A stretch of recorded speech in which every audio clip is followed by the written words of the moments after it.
বার আমার বন্ধুরা আমার, এই সূরাতুল কাহাফের আমার তিলাওয়াতকৃত আয়াতে কারিমার সর্বপ্রথম যে শব্দটা আল্লাহ তাআলা ব্যবহার করেছেন, আল্লাহ তাআলা বলেন ইন্নাল্লাযীনা আমানু, আল্লাহ তাআলা বলেন নিশ্চয় যারা ঈমান আনয়ন করেছে, ওয়া আমিলুস সালিহাতি কানাত লাহুম জান্নাতুল ফিরদাউসি নুজুলা। আল্লাহু আকবার বলেন। ভাইরা আমার, বন্ধুরা আমার, আল্লাহ তাআলা প্রথমেই সুসংবাদ প্রদান করলেন। আল্লাহ তাআলা কত সুন্দর কথা বলতেছেন। আল্লাহ তাআলা ঘোষণা করতেছেন যারা ঈমান আনয়ন করেছে এবং নেক আমল যারা করে, আমলে সালেহ যারা করে, আল্লাহ তাআলা বলেন আমি মহান আল্লাহ তাআলা ঘোষণা করছি ওই সব ব্যক্তিদেরকে জান্নাতের মধ্যে মেহমান হিসেবে গ্রহণ করে নেব। ভাইরা আমার, বন্ধুরা আমার, মেহমান শব্দটা আল্লাহ তাআলা কেন বললেন? কেননা দুনিয়ার মধ্যে আমি দেখি, আপনারাও দেখেন, দুনিয়ার মধ্যে মেহমান যারা হয় মেজবানের বাড়িতে বেশিক্ষণ অবস্থান করে না, বেশি দিন অবস্থান করে না। যেমন মনে করুন আমি গাজীপুর থেকে আপনাদের সিঙ্গারে এসেছি, আপনাদের কালিহাতিতে এসেছি, বলুন না আমি কয় মাস আপনাদের এখানে থাকবো? কয় মাস? এক মাসও না। কয় সপ্তাহ থাকবো? এক সপ্তাহ থাকবো না। কয় দিন থাকবো? একদিনও থাকবো না। মাত্র কয়েকটা ঘন্টার জন্য আপনাদের এখানে আমি উপস্থিত হয়েছি। আমাকে কিন্তু আপনারা দাওয়াত করেছেন শুধুমাত্র 29 তারিখে দিবাগত রাত্রির মাহফিলের জন্য। 29 তারিখের পরেও কি আমারে খাওয়াবেননি? না। আগামীকালকে আমার জুমা আছে, সেই হয়তো আমি থাকতেও পারবো না, থাকারও সুযোগ নাই। খাওয়া যতই ভালো দেন না কেন আমার কিন্তু থাকার সুযোগ এইখানে নাই। ভাইরা আমার, বন্ধুরা আমার, তাহলে বোঝা গেল আমি আপনাদের এখানে মেহমান হিসেবে এসেছি স্বল্প সময়ের জন্য। শুধুমাত্র আমাকে যে দায়িত্ব দিয়েছেন এই দায়িত্বটা পালন করে আমি চলে যাব। ভাইরা আমার, বন্ধুরা আমার, আমি কিন্তু যখন এসেছি তখন সাথে সাথে আপনাদের এখানে এশার নামাজে শরীক হয়েছি। এশার নামাজ আদায় করার পরে আমাকে বিভিন্ন প্রকার নাস্তা পরিবেশন করা হয়েছে। নাস্তা খাওয়ার পরে কিছুক্ষণ পরে আমাকে খাবার টেবিলে নিয়ে যাওয়া হয়েছে। খাবার টেবিলে নিয়ে যাওয়ার পরে অত্যন্ত সুস্বাদু এবং উন্নত মানের খাবার আমার সম্মুখে পরিবেশন করা হয়েছে। কেননা আমি কিন্তু আপনাদের মেহমান, আমি কিন্তু অন্য কিছু না। ভাইরা আমার, বন্ধুরা আমার, আপনারা গ্রামের মানুষ যারা আছেন, আপনাদের মধ্যে অনেকে ব্যবসায়ী আছে, অনেকে কৃষক আছে, অনেকে চাকরিজীবী আছে। এই যে ভাইজান, উনি একজন উচ্চ পর্যায়ের একজন ডাক্তার, ডাক্তারদের ডাক্তার, অধ্যাপক, যেহেতু ডাক্তারদের ডাক্তার যিনি হন তাকে অধ্যাপক বলা হয়। ভাইরা আমার, বন্ধুরা আমার, আপনারা ওই ডাক্তার সাহেব কিন্তু আমাকে বলেন নাই যে আপনি ডাক্তারি করে আসেন তারপরে আপনি খাওয়া দাওয়া করবেন। আপনারা যারা কৃষি কাজ করেন তারাও কিন্তু বলেন নাই হুজুর একটু হাল চাষ করে আসেন তারপরে আপনি খানা খাবেন। ব্যবসায়ী যারা বন্ধুরা আছে তারা কিন্তু আমাকে বলে নাই যে ব্যবসা বাণিজ্য করে আসেন তারপরে খানা খাবেন। আপনার জন্য এমনি এমনি খানার কোনো ব্যবস্থা নাই, এই কথা কিন্তু কেউ বলে নাই। কেননা এটা হলো আমি মেহমান হওয়ার কারণে আমাকে এটা সম্মান দেওয়া হয়েছে, ঠিক কিনা বলেন? ভাইরা আমার, বন্ধুরা আমার, আল্লাহ তাআলা বলেন হে বান্দা তুমি শোনো, তুমি যখন ঈমান আনয়ন করেছ, ও বান্দা তুমি যখন ঈমান আনয়ন করার পরে আমলে সালেহ করেছো, নেক আমল যখন করেছো, নেক আমল করার কারণে আমি আল্লাহ তাআলা তোমাকে এমন দামি বানিয়ে দিয়েছি, এমন দামি বানিয়ে দিয়েছি, তুমি জান্নাতের মধ্যে আসবে, আমি আল্লাহ তাআলা তোমাকে জান্নাতের মধ্যে মেহমান বানায়া দেব। এই জন্য মহান আল্লাহ তাআলা বলেন কানাত লাহুম জান্নাতুল ফিরদাউসি নুজুলা। আল্লাহ তাআলা বলেন বান্দা আমি তোমাকে জান্নাতের মেহমান হিসেবে কবুল করে নেব। সব চিৎকার মেরে সকলে বলেন সুবহানাল্লাহ। ভাইরা আমার, বন্ধুরা আমার, আমাকে আল্লাহ তাআলা জান্নাতের মধ্যে বলবেন না বান্দা তুমি কাজ করার পরে তারপরে খানা খাও, এই কথা আল্লাহ তাআলা বলবেন না। কেননা আমি মেহমান, আল্লাহ তাআলা ঘোষণা করেছেন, বান্দা তুমি কিন্তু মেহমান, তোমার কোনো প্রকার কাজকর্ম করতে হবে না। ভাইরা আমার, বন্ধুরা আমার, এখন আসুন, এই যে আমি যে আপনাদের এখানে সন্ধ্যার পরে এখানে উপস্থিত হয়েছি, আবার কিছুক্ষণ পরে যখন আমার বয়ান শেষ হয়ে যাবে, আমি কিন্তু আপনাদের কাছ থেকে বিদায় গ্রহণ করব, বিদায় নিয়ে চলে যাব। আমাকে কিন্তু কেউ আপনারা রাখার চেষ্টাও করবেন না, বা রাখতে চাইলেও আমি থাকতে পারবো না। ভাইরা আমার, বন্ধুরা আমার, এখন আসুন, আমি মেহমান হওয়ার কারণে স্বল্প সময়ের আতিথেয়তা আপনারা আমাকে দিয়েছেন। স্বল্প সময়ের আতিথেয়তা দেওয়ার পরে আমি আপনাদের কাছ থেকে বিদায় নেব, আপনারাও আমাকে সানন্দে বিদায় দিয়ে দেবেন। ভাইরা আমার, বন্ধুরা আমার, বলুন না দেখি, আল্লাহ তাআলা যে আমাদেরকে মেহমান হিসেবে গ্রহণ করবেন, তাহলে নিশ্চয় মনটার মধ্যে একটা প্রশ্ন থাকে, প্রশ্ন থেকে যায় যে আমাদেরকে না জানি কয়দিনের জন্য আল্লাহ তাআলা জান্নাতের মধ্যে দেবেন। প্রশ্ন কি আসে না? ভাইরা আমার, বন্ধুরা আমার, এই প্রশ্ন মানুষের অন্তরের মধ্যে আসতে পারেন। এই জন্য আল্লাহ তাআলা তারপর আয়াতে কারিমার মধ্যে আল্লাহ তাআলা কত সুন্দর করে বলতেছেন, খালিদিনা ফিহা লা ইয়াবগুনা আনহা হিওয়ালা। আল্লাহ তাআলা বলতেছেন, বান্দারে, আমি কিন্তু তোমাকে জান্নাতের মধ্যে মেহমান হিসেবে গ্রহণ করব, ঠিক আছে, কিন্তু জান্নাতের মধ্যে গ্রহণ করার পরে তোমাকে কোনোদিন বলবো না তুমি জান্নাত থেকে চলে যাও। তুমি যেতে চাইলেও তোমাকে আমি এই জায়গা থেকে যেতে দেব না। তুমি কিন্তু তোমার মনটা কখনো বলবেও না আমি এই জান্নাত থেকে চলে যাব।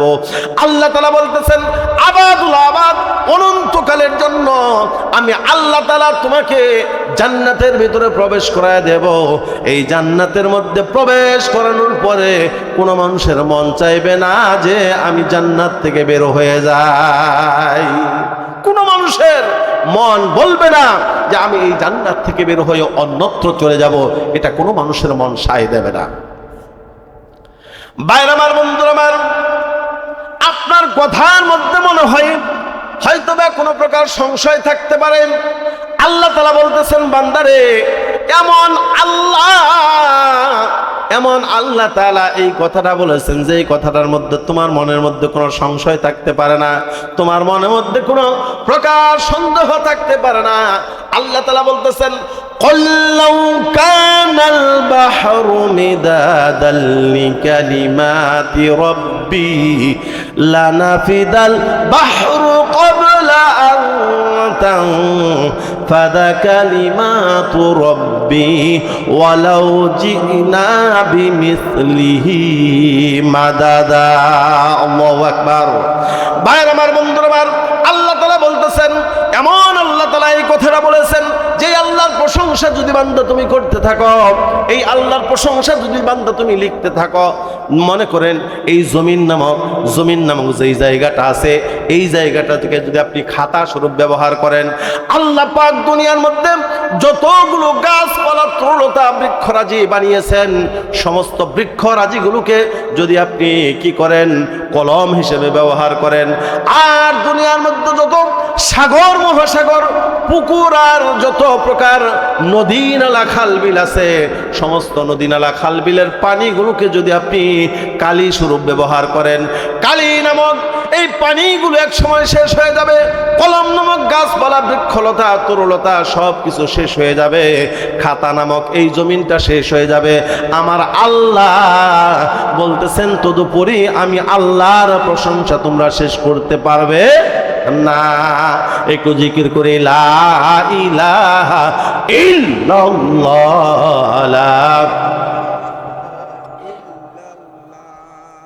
লা ইলাহা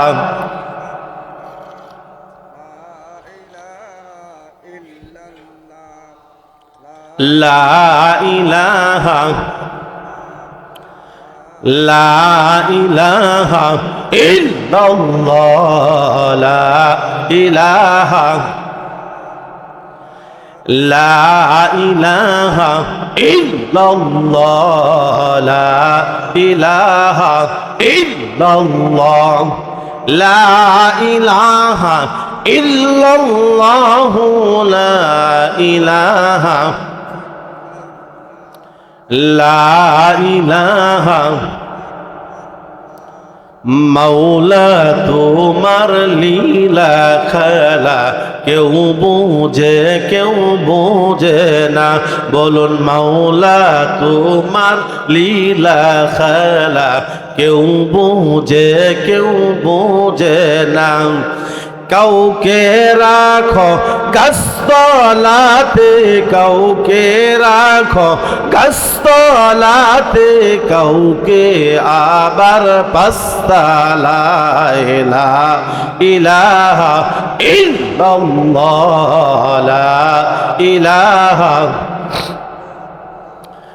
লা ইলাহা ইল্লাল্লাহু, লা ইলাহা ইল্লাল্লাহ, লা ইলাহা লা ইলাহা ইল্লাল্লাহ, লা ইলাহা লা ইলাহা ইল্লাল্লাহু মুহাম্মাদুর রাসূলুল্লাহ সাল্লাল্লাহু আলাইহি ওয়াসাল্লাম। সম্মানিত হাজিরিন, তাহলে আল্লাহ তাআলা বলতেছেন যে আমি আল্লাহর প্রশংসা করে বান্দা তুমি শেষ করতে পারবে না। ভাইরা আমার, বন্ধুরা আমার, এরপর আয়াতে আল্লাহ তাআলা কত সুন্দর করে কথাটা বলতেছেন। আল্লাহ তাআলা বলেন ফামান কানা ইয়ারজু লিকাআ রাব্বিহ ফালইআমাল আমালান সালিহান ওয়া লা ইউশরিক বিইবাদাতি রাব্বিহ আহাদা।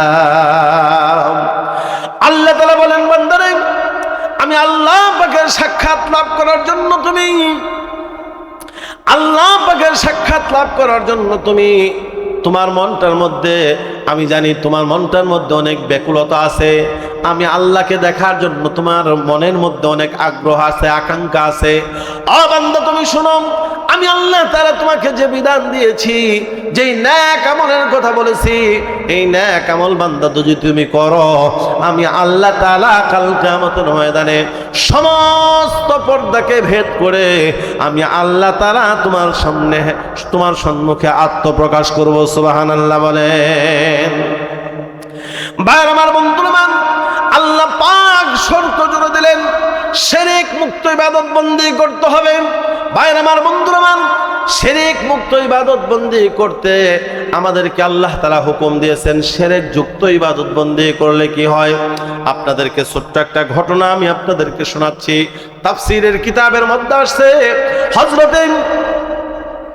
হযরতে মূসা আলাইহিস সালাম নামক একজন অত্যন্ত জলিল কদর একজন নবী ছিলেন। এটা আমরা সকলেই জানি, ঠিক কিনা বলেন?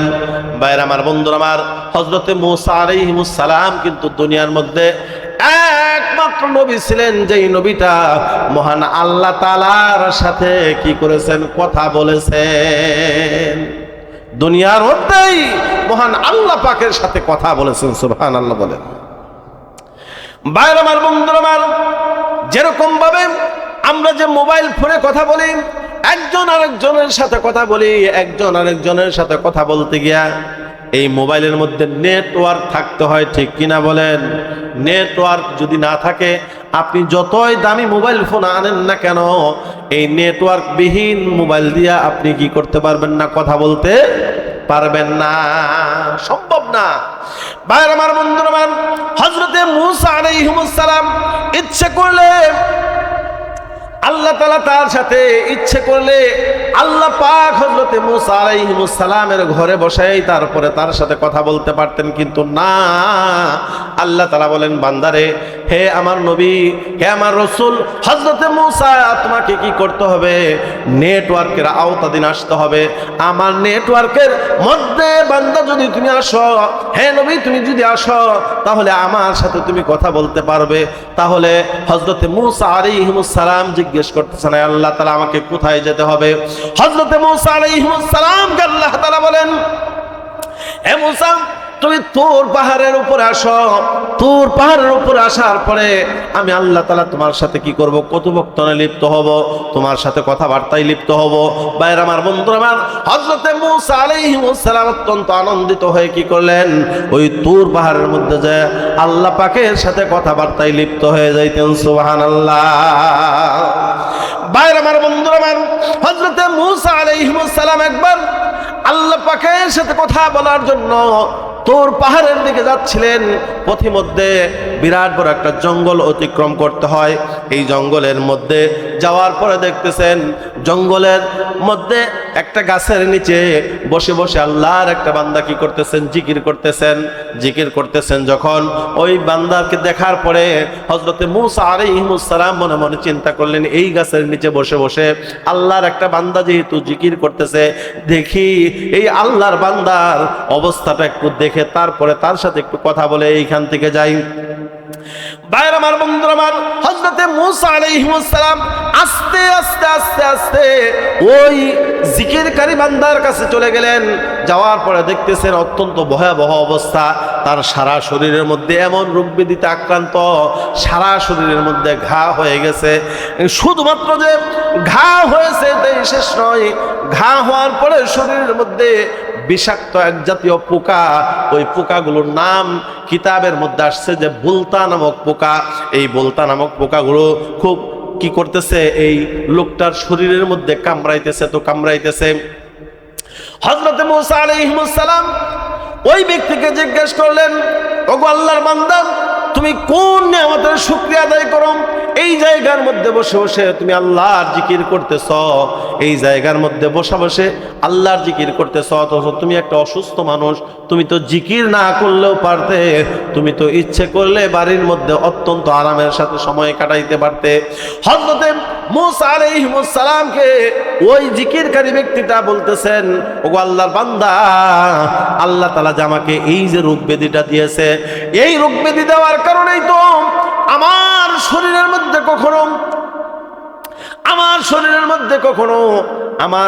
মধ্যে কখনো ক্লান্তি আসে না, আমার চোখের মধ্যে কোনো ঘুম আসে না, আমার নিদ্রা তো হয় না, আমার তন্দ্রার ভাবও কখনো হয় না। নিদ্রা আর তন্দ্রা এই দুইটার মধ্যে পার্থক্য হইল, মানুষ যদি তন্দ্রাচ্ছন্ন হয় তাহলে মানুষ আফসা আফসা কথা শুনে, আফসা আফসা মনে হয় দেখতে পায়, এরকম একটা অবস্থা, মানে মানুষের একটা ঘুম ঘুম যে ভাবটা আছে এটাকে বলা হয় তন্দ্রা। আর যেই ব্যক্তিটা একেবারে ঘুমিয়ে পড়ে, কিছু দেখতেও পায় না, কিছু শুনতেও পায় না, এটাকে বলা হয় নিদ্রা। ওই ব্যক্তি বলতেছেন, আমার নিদ্রা তো হয় না, আমার কখনো তন্দ্রার ভাবও হয় না। হযরতে মূসা আলাইহিস সালাম, তোমার খানা এবং পানীয়ের ব্যবস্থা কোথা থেকে হয়? তোমার এই জায়গার মধ্যে কোনো হান্ডি পাতিল দেখি না, এই জায়গার মধ্যে কোনো প্লেট প্লট কিছুই দেখি না, তুমি এই জায়গার মধ্যে কি রান্না করো, কেমনে খাও, তোমার খানা পিনার ব্যবস্থা হয় কেমনে? হযরতে মূসা আলাইহিস সালামকে আল্লাহর ওই বান্দাটা বলতেছেন, হুয়া ইউতঈমুনি ওয়া ইয়াসকিন, বলতেছেন আমি যেই আল্লাহর জিকির করি ওই আল্লাহ তাআলাই আমার খাদ্য এবং পানীয়ের ব্যবস্থা করে দেন। অর্থাৎ ওই ব্যক্তি বোঝাইতে চাইলেন, আল্লাহ পাকের জিকির আমি করি, আর মহান আল্লাহ তাআলা আমাকে জান্নাত থেকে ফেরেশতা দিয়া এই জায়গার মধ্যে খানা এবং পানীয় এই জায়গার মধ্যে আনার পরে আমাকে অত্যন্ত পেট পুরে অত্যন্ত খুব সুন্দর করে খানা খাওয়ায়, তারপরে ওই আল্লাহর ফেরেশতারা চলে যায়। বলতেছেন আশ্চর্য করবার, এমন একটা বুজুর্গ মানুষের খেদমত তো অবশ্যই করা দরকার। ওগো আল্লাহর বান্দা, তুমি বলো দেখি, ওগো আল্লাহর বান্দা, তুমি বলো দেখি, তোমার মনের মধ্যে যদি কোনো প্রকার আশা আকাঙ্ক্ষা থাকে, তোমার মনের মধ্যে যদি কোনো প্রকার খায়েশ থাকে, বলো না দেখি, আমি তোমার একটু খেদমত করতে চাই। ওই ব্যক্তিটা বলতেছেন, ওগো আল্লাহর বান্দা, আমার মনের মধ্যে বড় আশা, দুইটা আশা এই মুহূর্তে আমার আছে। জান্নাতের খানা এবং পানি সব সময় খাই, কিন্তু এই সময়ে আমার কাছে একটু ঠান্ডা পানি পান করতে মন চাইতেছে। কি? ঠান্ডা এক গ্লাস পানি আমার পান করতে মন চাইতেছে। ভাইরা আমার, বন্ধুরা আমার, হযরত মূসা আলাইহিস সালাম বলেন, দ্বিতীয় নাম্বার তোমার আকাঙ্ক্ষাটা কি বলো দেখি। বলতেছেন, জমানার আলেমদের কাছে শুনেছি মূসা আলাইহিস সালাম নামে একজন অত্যন্ত জলিল ও কদর নবী দুনিয়ার মধ্যে আগমন করবে। ওই মূসা আলাইহিস সালামের সাথে আমি একটু সাক্ষাৎ করতে চাই। হযরতে মূসা আলাইহিস সালাম বলতেছে, ওগো আল্লাহর বান্দা, তোমার দুইটা আশায় পূরণ হয়ে যাবে, কেননা তুমি যেই মূসাকে দেখার জন্য আকাঙ্ক্ষা বোধ করতেছ, ওই মূসা আমি হযরতে মূসা আলাইহিস সালাম, আমি আল্লাহর পয়গম্বর, আমি আল্লাহর রাসূল। হযরতে মূসা আলাইহিস সালাম বলতেছেন, একটু তুমি অপেক্ষা করো, এই তো আমি একটু এই জঙ্গলের বাহিরে একটা বাড়িতে যাব, এক গ্লাস পানি নিয়ে আসবো, আর সাথে সাথে তোমাকে পান করায় দেব। দেখি আমি তোমার মতো 400 বছর যাবত পর্যন্ত জিকির করে নেওয়ালা ব্যক্তিকে এক গ্লাস পানি নিয়ে পান করাইতে পারি, আমার জীবনটা ধন্য হবে। বাইরে আমার, বন্ধুরা আমার, হযরতে মূসা আলাইহিস সালাম চলে গেছেন পানি আনার জন্য। হযরতে মূসা আলাইহিস সালাম যখন পানি আনার জন্য চলে গেলেন, মহান আল্লাহ তাআলা হযরতে আজরাইল আলাইহিস সালামকে বলতেছেন, হে আজরাইল, এই মুহূর্তে আমার ওই বান্দাটার কাছে যাও, যাওয়ার পরে তুমি ব্যক্তিটার জানটাকে কবজ করে নিয়ে আসো। হযরতে আজরাইল আলাইহিস সালাম ওয়ার্ডার পাওয়ার সাথে সাথে কি করলেন, ওই ব্যক্তির জানটাকে কবজ করে ফেললেন। শুধুমাত্র জানটাকে কবজ করলেন সেটাই শেষ নয়, হযরতে আজরাইল আলাইহিস সালাম যখন জানটাকে কবজ করলেন, সাথে সাথে ওই জঙ্গলের যত হিংস্র প্রাণীগুলো ছিল, বাঘ, ভাল্লুক আর সিংহগুলো এসে কি করলো, ওই ব্যক্তিটার বডির যত মাংস ছিল সমস্ত মাংসগুলো খেয়ে ফেললো, হাড্ডি গুড্ডিগুলো শুধুমাত্র পড়ে রইল। হযরতে মূসা আলাইহিস সালাম পানি নিয়ে আসলেন। পানি নিয়ে আসার পরে দেখতেছেন না কোনো জায়গায় ওই ব্যক্তিকে খুঁজে পাওয়া যাচ্ছে না। হযরতে মূসা আলাইহিস সালাম মনে মনে ভাবতেছেন, এই জঙ্গলের ভিতরেই তো দেখছিলাম, দেখি কোন গাছের নিচে দেখছিলাম, কোন গাছের নিচে দেখছিলাম। খুব সুন্দর করে আইডিয়া করে খেয়াল করে ভাবলো যে এই গাছের নিচেই তো দেখছিলাম। ওই গাছের নিচে গেলেন, যাওয়ার পরে দেখতেছেন ওই জায়গার মধ্যে কিছু হাড্ডি গুড্ডি পড়ে রয়েছে।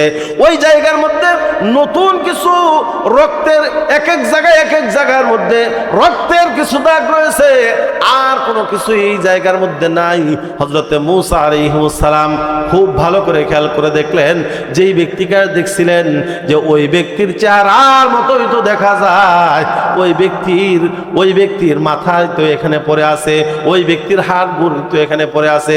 হযরতে মূসা আলাইহিস সালাম পানির গ্লাসটা ফেলে দিয়ে হযরতে মূসা আলাইহিস সালাম সিজদার মধ্যে পতিত হয়ে গেলেন। সিজদার মধ্যে পতিত হয়ে যাওয়ার পরে হযরতে মূসা আলাইহিস সালাম আল্লাহ তাআলাকে বলতেছেন, আয় আল্লাহ তাআলা, তোমার মাহবুব বান্দাদের সাথে যদি তুমি এমন ব্যবহার করো, না জানি তোমার দুশমনদের সাথে তুমি কেমন ব্যবহার করো গো মাওলা। আয় আল্লাহ, তারা বুঝতে পারলাম না, তোমার এই বান্দাটা এক গ্লাস পানি পান করতে চেয়েছে, এই এক গ্লাস পানি তাকে পান করতে দিলা না, তার আগেই তাকে দুনিয়া থেকে নিয়ে নিলে, এটার কারণটা বুঝলাম না। হযরতে মূসা আলাইহিস সালামকে আল্লাহ তাআলা বলতেছেন, হ্যাঁ মূসা তুমি শোনো, হ্যাঁ মূসা তুমি শোনো, এই ব্যক্তিটাকে আমি বিগত 400 বছর পর্যন্ত আমি তার জন্য খাদ্যের ব্যবস্থা করেছি, পানির ব্যবস্থা করেছি, আর আজকে 400 বছর পরে তোমার কাছে পানি চাইলো, আমি আল্লাহ তাআলার কাছে পানি চাইলে কি আমি ঠান্ডা পানি পান করাইতে পারতাম না? আল্লাহ তাআলাকে হযরতে মূসা আলাইহিস সালাম বলতেছেন, হ্যাঁ অবশ্যই তুমি পারতে। হযরতে মূসা আলাইহিস সালামকে আল্লাহ তাআলা বলতেছেন, হে মূসা, তাহলে শোনো, আজকে তোমার কাছে পানি চাইলো, আমার কাছে চাইলো না, এটার কারণটা কি? আমি বিগত 400 বছর পর্যন্ত তাকে পানি পান করাইলাম, খানা খাওয়াইলাম, আর আজকে আমার কাছে পানি না চাইয়া তোমার কাছে পানি চাইলো, এটা আমি সহ্য করতে পারি নাই রে মূসা। এই জন্য আমি তাকে ওই দুনিয়ার এক গ্লাস ঠান্ডা পানি তাকে পান করতে দেই নাই। হযরত মূসা আলাইহিস সালামকে আল্লাহ তাআলা বলতেছেন, হ্যাঁ মূসা তুমি শুনো, দুনিয়ার কোনো মানুষ যদি আমলের মধ্যে কোনো প্রকার শিরক করে তাহলে তার অবস্থাটা এরকম ভয়াবহ হবে। সেই হেতু আসুন আমরা যে যতটুকু নেক আমল করি না কেন সমস্ত আমলগুলো খালেসের সাথে ইখলাসের নিয়তে আমাদের আমলগুলো করতে হবে। চিৎকার মেরে বলেন আলহামদুলিল্লাহ। ভাইরা আমার, বন্ধুরা আমার, হযরতে মূসা আলাইহিস সালাম বলতেছেন বুঝতে পেরেছি বিগত 400 বছর পর্যন্ত তাকে তুমি খাদ্য এবং পানীয়ের ব্যবস্থা করেছ। এই ব্যক্তিটা 400 বছর যাবত পর্যন্ত তোমার জিকির করেছে। তোমার জিকির করার পরে তুমি তার জন্য সমস্ত কিছুর ব্যবস্থা করেছ। আজকে তোমার কাছে পানি না চেয়ে আমার কাছে পানি চেয়েছে বলে তুমি সহ্য করতে পারো নাই গো মাওলা। বুঝতে পেরেছি আর আমাকে বলতে হবে না। হযরতে মূসা আলাইহিস সালামকে আল্লাহ তাআলা এই কথা জানানোর পরে আল্লাহ পাক পবিত্র কালামুল্লাহ শরীফের ওই আয়াতে কারিমার মধ্যে বলতেছেন ফামান কানা ইয়ারজু লিকা রাব্বিহি ফালইআমাল আমালান সালিহান ওয়া লা ইউশরিক বিইবাদাতি রাব্বিহি আহাদা। আমার আল্লাহ তাআলা বলতেছেন হে বান্দা তুমি যদি আমার সাক্ষাৎ লাভে ধন্য হতে চাও তাহলে তুমি কি করবে? তাহলে তুমি শিরক মুক্ত ইবাদত বন্দেগী করবে। শিরক মুক্ত ইবাদত বন্দেগী যদি তুমি বান্দা আমার কাছে নিয়ে কাল কিয়ামতের ময়দানে উপস্থিত হতে পারো আমি আল্লাহ তাআলা তোমাকে আমার সাক্ষাৎ লাভে তোমাকে ধন্য করে দেব। সুবহানাল্লাহ। ভাইরা আমার, বন্ধুরা আমার, আল্লাহ পাকের দুই ধরনের নূর আছে। একটা নূর হইল নূরে জালালি, আরেকটা নূরের নাম হচ্ছে নূরে জামালি। নূরে জালালি যেমন ভাবে মনে করুন সূর্য আলো দেয়, সূর্যের দিকে তাকাইলে চোখটা সাথে সাথে ফিরে আসে। আপনি ইচ্ছে করলে বলুন না দেখি সূর্যের দিকে কয় ঘন্টা তাকায় থাকতে পারবেন? 1 মিনিটে কই তাকায় থাকা সম্ভব না।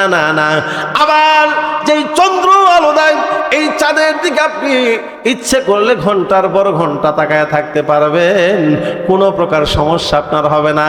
এমন কি ওই জ্যোৎস্না রাতে চাঁদের দিকে যদি আপনি যতই তাকায় থাকবেন ততই ভালো লাগে, যতই তাকায় থাকবেন ততই ভালো লাগে। আল্লাহ তাআলা বলেন বান্দা আমার নূর হচ্ছে দুই প্রকার। একটা হলো নূরে জালালি। এই নূরে জালালি যদি আমি আল্লাহ তাআলা প্রকাশ করি আমার নূর তুমি দেখতে পাবে না। আমি আল্লাহ তাআলা নূরে জালালি হযরতে মূসা আলাইহিস সালামকে একটু দেখাইছিলাম। এক ঝলক দেখার কারণে হযরতে মূসা আলাইহিস সালাম বেহুশ হয়ে জমিনের মধ্যে পড়ে গিয়েছিল। ভাইরা আমার, বন্ধুরা আমার, আর আল্লাহ তাআলা বলতেছেন বান্দারে আমি যখন কাল কিয়ামতের ময়দানে তোমাদের সাথে সাক্ষাৎ লাভে ধন্য করে দেব আমি আল্লাহ তাআলা তখন কিন্তু নূরে জামালি প্রকাশ করব। সুবহানাল্লাহ। ভাইরা আমার, বন্ধুরা আমার, আল্লাহ পাক যখন নূরে জামালি প্রকাশ করবেন, নূরে জামালি প্রকাশ করার পরে মানুষগুলো হাজার বছর আল্লাহ তাআলার দিকে তাকায় থাকবে। আল্লাহু আকবার বলেন। হাজার বছর তাকায় থাকবে। কোন দিক দিয়ে সময় চলে যাবে টেরই পাবে না। ভাইরা আমার, বন্ধুরা আমার, বলুন না দেখি এমনও কিছু রাত আছে মনে হবে যে কিছুক্ষণ আগে ঘুমাইলাম এখনই ঘুম ভেঙে গেল, এখনই ফজরের আজান হয়ে গেল। আবার কিছু রাত আছে যে রাত কিন্তু শেষ হইতে চায় না। মনে করুন যদি আপনি বিপদে পড়েন, মনে করেন একজন মানুষ মারা গেছে, তখন ওই মানুষের পাশে আপনি বসে আছেন, মনে হয় যে রাত যেন আর পোহাইতে চায় না। ভাইরা আমার, বন্ধুরা আমার, যেমন ঠিক তদ্রূপ আল্লাহ পাক বলতেছেন হে বান্দা তুমি শুনো আমি আল্লাহ তাআলা যখন নূরে জামালি তোমার সম্মুখে প্রকাশ করব, নূরে জামালি প্রকাশ করার পরে তুমি আমার দিকে তাকায় থাকবে। তো তাকায় থাকবে কোন দিক দিয়ে হাজার বছর চলে যাবে তুমি নিজেই টের পাবে না।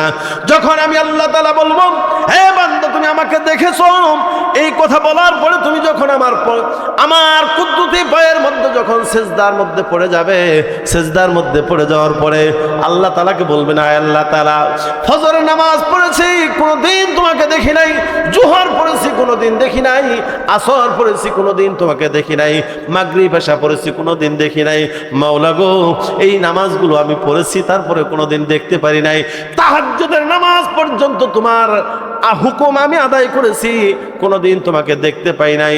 আমি অজান্তেই আমার চোখ থেকে পানি ছেড়ে দিয়েছি গো মাওলা, আমি কোনোদিন তোমাকে দেখতে পাই নাই। আর এত সুন্দরভাবে তোমার চেহারাটা আজকে দেখাইলা, এই দেখানোর পরে তোমার কুদরতি পায়ে আমি সেজদা দিয়ে দিলাম। ভাইরা আমার, বন্ধুরা আমার, আল্লাহ তাআলা তখন বলবেন, হে বান্দা তুমি মাথাকে উত্তোলন করো, মাথাকে উত্তোলন করো। মাথা উত্তোলন করার পরে নিজের চেহারার দিকে যখন আমরা নিজের চেহারার দিকে যখন তাকাবো, দেখবো আমার চেহারায় যেন জল জল জল জল জল জল করতেছে। ভাইরা আমার, বন্ধুরা আমার, দেখবেন মানুষের এক একটা সময় মানুষের চেহারা এক এক রকম দেখা যায়। ছোট্টকালে চেহারা থাকে একরকম, কৈশোরকালে চেহারা থাকে একরকম, যৌবনকালে চেহারাটা জল জল জল জল করতে থাকে। আবার যখন মানুষ আস্তে আস্তে বৃদ্ধ হয়ে যায়, মানুষের চামড়াগুলো যখন ঢিলে যায়, মানুষের চেহারার মধ্যে কোনো প্রকার নূর থাকে না। মানুষের চেহারার মধ্যে, অনেকের চেহারার মধ্যেই মনে হয় যে এই চেহারাটা দেখতে একেবারে নিজের কাছেই ভালো লাগে না, এমন হয় না বুঝি? তখন আল্লাহ তাআলা বলবেন, হে বান্দা তুমি নিজের দিকে তাকায় দেখো। নিজের দিকে তাকায় দেখার পরে দেখবে যে এত সুন্দর চেহারা, এত সুন্দর চেহারা। তখন নিজেই আনন্দ উৎফুল্ল হয়ে যাবে। নিজের বিবির কাছে যখন চলে যাবে, নিজের বিবির কাছে চলে যাওয়ার পরে ওই ব্যক্তি যখন বিবির কাছে যাবে, বিবি বলবে, তোমার চেহারা এত সুন্দর হয়েছে কিভাবে, তোমার চেহারা এত সুন্দর হলো কিভাবে, বুঝতে পারলাম না। ভাইরা আমার, বন্ধুরা আমার, তখন ওই ব্যক্তিগুলো বলতে থাকবে, মুমিন বান্দা বান্দিরা বলতে থাকবে, আমি তো আল্লাহ পাকের সান্নিধ্যে চলে গিয়েছিলাম, আল্লাহ তাআলার নূর আমি দর্শন করেছি। আল্লাহ তাআলার চেহারা দেখার কারণে আল্লাহ তাআলার নূর যেমন, আল্লাহ তাআলা ওই নূরের প্রতিচ্ছবি আমার মধ্যে দান করে দিয়েছে। একটু জিকির করি, লা ইলাহা ইল্লাল্লাহ, লা ইলাহা, লা ইলাহা ইল্লাল্লাহ, লা ইলাহা, লা ইলাহা ইল্লাল্লাহ, লা ইলাহা, লা ইলাহা ইল্লাল্লাহ, লা ইলাহা ইল্লাল্লাহ, লা ইলাহা ইল্লাল্লাহ, লা ইলাহা, লা ইলাহা ইল্লাল্লাহ, মুহাম্মাদুর রাসূলুল্লাহ সাল্লাল্লাহু আলাইহি ওয়াসাল্লাম। সম্মানিত হাজিরিন, আমি যে এই 5টা আয়াতে কারিমা আপনাদের সম্মুখে তিলাওয়াত করেছিলাম, এই তিলাওয়াতকৃত আয়াতের তরজমা এবং তাফসীর সংক্ষেপে আপনাদের সম্মুখে পেশ করলাম। এখন প্রাসঙ্গিক কিছু আলোচনা। বাজানরা, কেউ কথা বলবেন না, সবাই আমার দিকে থাকেন। আপনাদের কষ্ট হচ্ছে বুঝি? ছেড়ে দেব? চলবে কিছুক্ষণ? সম্মানিত হাজিরিন, আমরা আল্লাহর হাবিব হযরত মুহাম্মদ সাল্লাল্লাহু আলাইহি ওয়াসাল্লামের উম্মত। আলহামদুলিল্লাহ বলেন। আল্লাহর হাবিব সাল্লাল্লাহু আলাইহি ওয়াসাল্লাম বলেন, যদি কোনো ব্যক্তি প্রত্যেক দিন 11 বার দরুদ শরীফ পড়ে ঘুমায়, আমি নবী মুহাম্মদ সাল্লাল্লাহু আলাইহি ওয়াসাল্লামের উপরে ওই ব্যক্তিকে সুপারিশ করা কাল কিয়ামতের ময়দানে ওয়াজিব হয়ে যাবে। সুবহানাল্লাহ। তাহলে আমরা যে আজকে মাহফিলে এসেছি, কিছু নিয়ে তো বাড়িতে যাইতে হবে, ঠিক না? আপনি যখন বালিশের মধ্যে মাথাটা লাগাবেন রাতের বেলা, 11 বার দরুদ শরীফ পড়া, হয়তোবা মনে মনে ভাবতে পারেন যে হুজুর আমি সব দরুদ তো আর পারি না। সব দরুদ যদিও আপনি না পারেন, সাল্লাল্লাহু আলাইহি ওয়াসাল্লাম এটা হলো সবচাইতে ছোট এবং সবচাইতে দামি একটা দুরূদ। আলহামদুলিল্লাহ বলে এই দুরূদটা কি পড়া যাবে না বাবা? সাল্লাল্লাহু আলাইহি ওয়াসাল্লাম, সাল্লাল্লাহু আলাইহি ওয়াসাল্লাম। এই দুরূদটা আমরা যদি দৈনিক 11 বার পরে তারপরে যদি আমরা ঘুমাই, আল্লাহর হাবিব সাল্লাল্লাহু আলাইহি ওয়াসাল্লাম বলেন আমার ওই উম্মতটাকে সুপারিশ করা আমার জন্য ওয়াজিব হয়ে যায়। সুবহানাল্লাহ। বাইরে আমার বন্ধুরা, আমার আপনার জন্য শুধুমাত্র আল্লাহর হাবিব সাল্লাল্লাহু আলাইহি ওয়াসাল্লাম এত ক্রন্দন করেছেন যে আল্লাহ নবী সাল্লাল্লাহু আলাইহি ওয়াসাল্লাম কখনোই আমাদেরকে বলতেন না। যেখানেই যাইতেন শুধুমাত্র আমাদের জন্য তিনি দোয়া করতেন। সুবহানাল্লাহ। এমন একজন সৌভাগ্যবান ব্যক্তি আমরা যে আমাদের জন্য আমাদের প্রিয় নবী হযরত মুহাম্মদ সাল্লাল্লাহু আলাইহি ওয়াসাল্লাম দুনিয়াতে যেমন দোয়া করেছেন, আখিরাতেও আমাদেরকে আল্লাহ নবী সাল্লাল্লাহু আলাইহি ওয়াসাল্লাম বলবেন না। সুবহানাল্লাহ। বাইরে আমার বন্ধুরা, আমার ছোট্ট একটা ঘটনা আপনাদেরকে শোনাই। আমাকে আপনাকে কেমন আল্লাহর হাবিব সাল্লাল্লাহু আলাইহি ওয়াসাল্লাম ভালোবাসতেন। আল্লাহ নবী সাল্লাল্লাহু আলাইহি ওয়াসাল্লাম আল্লাহর কাছে যখন হাত উত্তোলন করতেন, আল্লাহর কাছে দোয়া করতেন, মাবুদ মেহেরবানি করে আমার উম্মতদেরকে তুমি মাফ করে দাও, মেহেরবানি করে তুমি আমার উম্মতদেরকে মাফ করে দাও, মেহেরবানি করে আল্লাহ আমার উম্মতদেরকে তুমি মাফ করে দাও। বাইরে আমার বন্ধুরা, আমার আল্লাহর হাবিব সাল্লাল্লাহু আলাইহি ওয়াসাল্লাম তিনি নিজের থেকেই কিছু বলতেন না, নিজের থেকে কিছুই তিনি বলতেন না যতক্ষণ না পর্যন্ত আল্লাহ হযরতে জিবরাইলকে দিয়ে না বলাইতেন। বাইরে আমার বন্ধুরা, আমার আল্লাহ নবী সাল্লাল্লাহু আলাইহি ওয়াসাল্লামের মনের মধ্যে একবার চিন্তা হলো, আল্লাহর হাবিব সাল্লাল্লাহু আলাইহি ওয়াসাল্লাম হিজরত করার পরে মহানবী হযরত মুহাম্মদ সাল্লাল্লাহু আলাইহি ওয়াসাল্লাম ভাবতেছেন আমি তো চিরদিন দুনিয়ার মধ্যে থাকবো না, কিন্তু আমার উম্মতদেরকে আল্লাহ তাআলা মাফ করলেন কিনা এটা তো এখনো পর্যন্ত আমি আল্লাহ তাআলার কাছ থেকে ওয়াদা নিতে পারলাম না। বাইরে আমার বন্ধুরা, আমার আপনার মায়ায় পড়ে আমার আপনার ব্যথায় ব্যথিত হইয়াম আল্লাহর হাবিব সাল্লাল্লাহু আলাইহি ওয়াসাল্লাম তিনি কি করলেন, তিনি মনে মনে চিন্তা ভাবনা করলেন আমি যদি মদিনার মসজিদের মধ্যে আল্লাহর কাছে দোয়া করতে থাকি, হয়তোবা এমন সময় আসবে মানুষ আসার পর আমাকে বিভিন্ন প্রকার প্রশ্ন করবে, প্রশ্নের উত্তর দিতে হবে। সেই হেতু নিরিবিলি একটু যাইয়া একটা জায়গার মধ্যে যাইয়া আল্লাহ তাআলার কাছে একটু দোয়া করি। বাইরে আমার বন্ধুরা, আমার আল্লাহর হাবিব সাল্লাল্লাহু আলাইহি ওয়াসাল্লাম নিরিবিলি জায়গা খুঁজতে গিয়া আল্লাহর হাবিব সাল্লাল্লাহু আলাইহি ওয়াসাল্লাম মদিনার এক পাহাড়ের গুহার মধ্যে চলে গেলেন। গুহার মধ্যে চলে যাওয়ার পরে আল্লাহর নবী সাল্লাল্লাহু আলাইহি ওয়াসাল্লাম আল্লাহর কাছে দোয়া করতেছেন, আল্লাহ পাকের কাছ থেকে কোনো পয়গাম আসতেছে না। হযরত রাসূল করিম সাল্লাল্লাহু আলাইহি ওয়াসাল্লাম তখন কি করলেন, সিজদার মধ্যে পতিত হয়ে গেলেন। সিজদার মধ্যে পতিত হয়ে যাওয়ার পরে আল্লাহ পাকের কাছে এত ক্রন্দন করতেছেন, আল্লাহ পাকের কাছ থেকে কোনো প্রকার পয়গাম আসতেছে না। হযরতে রাসূল করিম সাল্লাল্লাহু আলাইহি ওয়াসাল্লাম তিনি মাথা উত্তোলন করতেছেন না, ইয়া হাবলি ইয়া উম্মতি বলে কাঁদতেছেন, ইয়া হাবলি ইয়া উম্মতি বলে কাঁদতেছেন। আল্লাহর হাবিব সাল্লাল্লাহু আলাইহি ওয়াসাল্লাম মাথা উঠায় না। ওই চতুর্পাশে যেই জায়গাটা আছে সমতল জায়গার মধ্যে উটগুলো আল্লাহর হাবিব সাল্লাল্লাহু আলাইহি ওয়াসাল্লামের কান্না শুনে তারা খানা পিনা ছেড়ে দিয়েছে, উট পর্যন্ত ক্রন্দন করতেছে। উটের মুখটা ওই ঘাসের মধ্যে লাগায় না, উটের মাথাটা উপরের দিকে দিয়া তিনারাও কান্নাকাটি করতেছেন, ক্রন্দন করতেছেন।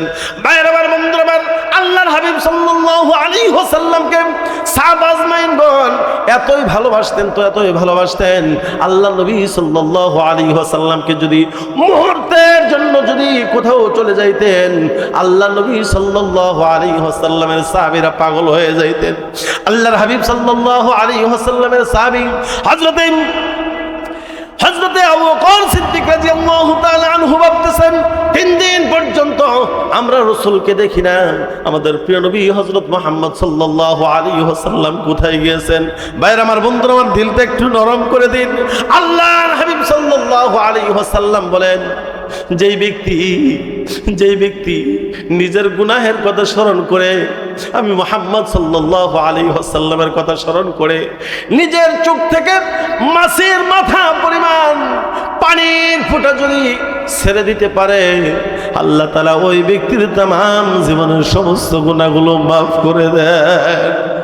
ভাইরা আমার, বন্ধুরা আমার, আল্লাহর হাবিব সাল্লাল্লাহু আলাইহি ওয়াসাল্লাম তিনি গুহার মধ্যে আমাদের কথা ভেবে ভেবে তিনি কান্নাকাটি করতেছেন। আল্লাহ নবী সাল্লাল্লাহু আলাইহি ওয়াসাল্লামের সাহাবীরা হযরত আবু বকর, হযরত ওমর, তিনারা ভাবতেছেন 3 দিন যাবত পর্যন্ত রাসূলের খবর কোথাও পাই না, আমাদের রাসূল কোথায় গেলেন? ভাইরা আমার, বন্ধুরা আমার, হযরত ওমর রাদিয়াল্লাহু তাআলা আনহু তরবারি বের করেন মদিনার মধ্যে ঘোষণা করলেন, এই মদিনার মুনাফিকরা, তোমরা বলো আমার রাসূল কোথায়? তোমরা বলো দেখি, নিশ্চয় তাকে তোমরা ঘুম করে ফেলেছ, নিশ্চয় তাকে তোমরা খুন করে ফেলেছ। তোমরা যদি সন্ধান না দাও, আমার রাসূলের সন্ধান যদি না দাও, তোমাদের একটাকেও আমি ওমর ছাড়ব না। হযরত আবু বকর সিদ্দিক রাদিয়াল্লাহু তাআলা আনহু বলেন, এ ওমর, পাগলামি করো না, চলো আমরা রাসূল করিম সাল্লাল্লাহু আলাইহি ওয়াসাল্লামের তালাশে বের হয়ে যাই, দেখি তিনি কোথায় আছেন। ভাইরা আমার, বন্ধুরা আমার, হযরত আবু বকর সিদ্দিক রাদিয়াল্লাহু তাআলা আনহু, হযরত ওমর, হযরত উসমান, হযরত আলী রাদিয়াল্লাহু তাআলা আনহুম, এই প্রিয় 4 জন সাহাবী তেনারা খুঁজতে গেলেন। খুঁজতে কোন জায়গার মধ্যে আল্লাহর হাবিব সাল্লাল্লাহু আলাইহি ওয়াসাল্লামকে পাওয়া যাচ্ছে না। কোন জায়গার মধ্যে, যে জায়গার মধ্যে যান, বলেন যে আমাদের রাসূলকে কি দেখেছো? বলে না, তোমাদের রাসূলকে আমি দেখি নাই। ভাইরা আমার, বন্ধুরা আমার, যাইতে যেই জায়গার মধ্যে আল্লাহর নবী সাল্লাল্লাহু আলাইহি ওয়াসাল্লাম ক্রন্দন করতেছিলেন, তারই পাশে যাওয়ার পরে একজন রাখালের কাছে জিজ্ঞেস করলেন, আয় রাখাল, তুমি বলো দেখি আমাদের রাসূলকে কি দেখেছো? বলতেছে, তোমাদের রাসূলকে আমি চিনি না। বলো না তোমাদের রাসূল কেমন? বলেন যে সব সময় শুধু তিনি উম্মতের মায়ায় পড়ে তিনি কান্নাকাটি করেন, উম্মতের ব্যথায় ব্যথিত হয়ে তিনি কান্নাকাটি করেন। বলো না আমার রাসূলকে দেখেছো কিনা? বলতেছেন, না, তোমার রাসূলকে আমি চিনি না, রাসূলকে দেখি নাই। তবে একটা লোক ওই যে পাহাড়ের গুহার মধ্যে এমন ভাবে কান্নাকাটি করতেছে, যার কান্নায় জর্জরিত হয়ে আমাদের উটগুলো পর্যন্ত কাঁদতেছে। 3 দিন যাবত পর্যন্ত আমরা উটকে অনেক প্রহার করার পরেও উট ঘাসের মধ্যে মুখ লাগায় না, উট শুধু মাথা উপরের দিকে দিয়ে কান্নাকাটি করে।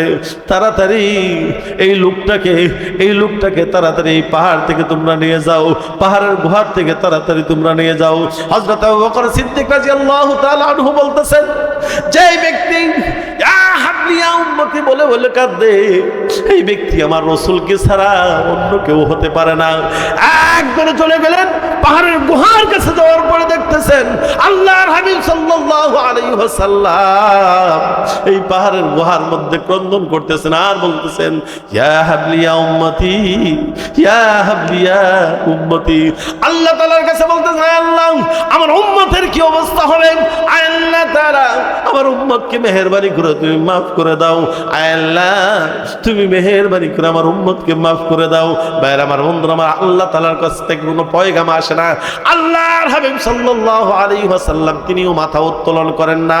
এবার হযরত আবু বকর সিদ্দিক রাদিয়াল্লাহু তাআলা আনহু যাওয়ার পরে বলতেছেন, ওগো আল্লাহর রাসূল, আমি আবু বকর এসেছি, আমাকে না আপনি এত ভালোবাসেন, আপনি আমাকে রেখে কিভাবে আপনি এই জায়গার মধ্যে 3টা দিন পর্যন্ত অবস্থান করতে পারলেন? হযরতে রাসূল করিম সাল্লাল্লাহু আলাইহি ওয়াসাল্লাম কোনো উত্তর দেন না, মাথা উত্তোলন করেন না। হযরতে উমর বলতেছেন, ইয়া রাসূলুল্লাহ সাল্লাল্লাহু আলাইহি ওয়াসাল্লাম, আমি তো একজন কাট্টা কাফের ছিলাম, আপনার মাথাটা মন্ডন করার জন্য, আপনার মস্তক মন্ডন করার জন্য আমি কি করেছিলাম? আপনার কাছে গিয়েছিলাম, আর আপনার সুন্দর চেহারা দেখার পরে আমার জীবনটাই আপনার ধরে আমি কুরবান করে দিয়েছিলাম। আল্লাহু আকবার।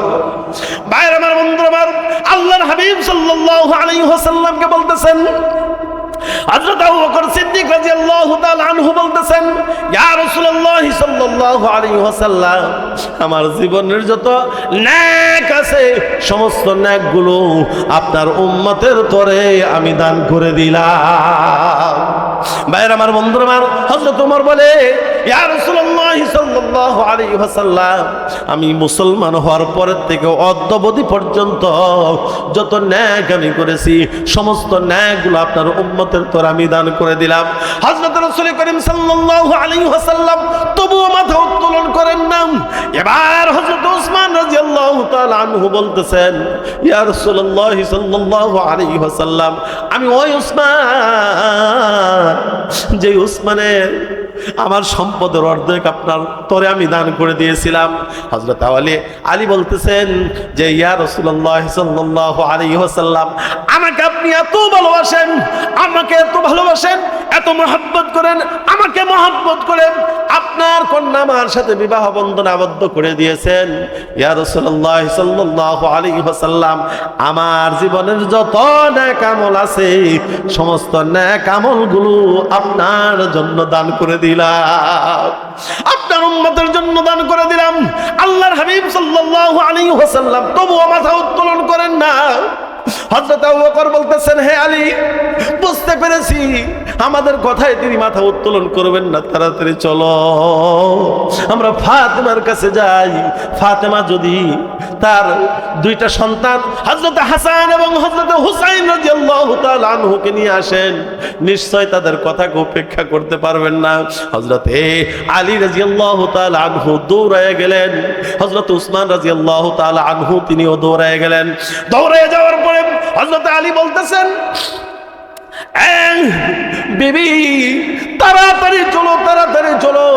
হযরত আলী রাদিয়াল্লাহু তাআলা আনহু তিনি কান্দে, হযরত উসমান গনি রাদিয়াল্লাহু তাআলা আনহু তিনিও কান্নাকাটি করেন। বলতেছেন, হযরত ফাতেমা বলেন, হযরত ফাতেমা বলতেছেন, কি জন্য তোমরা কান্দো একটু আমার কাছে খুলে বলো। বলতেছেন, হে বিবি তাড়াতাড়ি চলো, তাড়াতাড়ি চলো, আমরা রাসূল করিম সাল্লাল্লাহু আলাইহি ওয়াসাল্লামের সন্ধান পেয়েছি। হযরত ফাতিমাতুজ জোহরা রাদিয়াল্লাহু তাআলা আনহা বলতেছেন, বুঝতে পেরেছি স্বামী হে, আপনি কান্নাকাটি করেন, হযরত উসমান তিনিও কান্নাকাটি করেন, বুঝতে পেরেছি নিশ্চয় আমার বাবাকে মদিনার মুনাফিকরা দুনিয়া থেকে বিদায় করে দিয়েছেন, এই জন্য আমাকে সান্ত্বনা দেওয়ার জন্য, আমাকে নেওয়ার জন্য এসেছেন। আয় স্বামী, বলুন না দেখি আমার বাবার লাশ আপনি কোথায় রেখেছেন? হযরত আলী রাদিয়াল্লাহু তাআলা আনহুর বুকের মধ্যে মাথা ঠেকাইয়া হযরত ফাতিমাতুজ জোহরা রাদিয়াল্লাহু তাআলা আনহা বলতেছেন তাড়াতাড়ি আমার বাবার লাশের কাছে আমাকে একটু নিয়ে চলো। বলতেছেন, না না না, আমাদের রাসূল এখনো পর্যন্ত মরে নাই। আল্লাহর হাবিব সাল্লাল্লাহু আলাইহি ওয়াসাল্লাম পাহাড়ের গুহার ভিতরে তিনি কান্না